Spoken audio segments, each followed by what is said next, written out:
अर्जुनी मोरगाव विधानसभा क्षेत्राचे महायुतीचे उमेदवार माजी मंत्री राजकुमार बडोले हे जवळपास 16,500 मतांनी विजयी झाले आहेत। राजकुमार बडोले यांना राष्ट्रवादी अजित पवार गटाचे विद्यमान आमदार मनोहर चंद्रिकापुरे यांची तिकीट कापून बडोले यांना देण्यात आली असून त्यांनी काँग्रेस पक्षाचे उमेदवार दिलीप बनसोड यांचा पराभव केला असून मतदारांचे आभार बडोले यांनी मानले आहे। हो, नक्कीच आम्हाला माहित होतं विजय होणार होता म्हणून।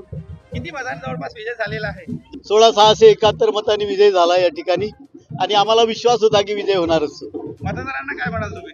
मतदारांचे मी मनापासून आभार मानतो, त्यांना खूप खूप धन्यवाद देतो। प्रत्येक माझ्या मतदारांनी प्रचंड मेहनत केली, कार्यकर्त्यांनी मेहनत केली, ती घराघरापर्यंत गेले आणि महायुतीनं जी कामं केली, विशेषत्वानं लाडकी बहीण योजना असेल आणि विजेचे बिल माफ करायचे असेल, अशा अनेक योजनांच्या बाबतीमध्ये सगळ्या मतदारांना समजावून सांगितलं आणि त्याच्यामुळे मतदारांनी महायुतीच्या बाजूनं प्रचंड मोठ्या प्रमाणात कौल दिला आणि या ठिकाणी पण अर्जुनी मोरगाव विधानसभा क्षेत्रात आमच्या बाजूनं प्रचंड मोठ्या प्रमाणामध्ये मतदारांनी कौल दिला। त्याबद्दल त्या मतदारांचं, माझ्या सगळ्या मतदारांचं मनापासून खूप खूप आभार मानतो, त्यांना खूप खूप धन्यवाद देतो।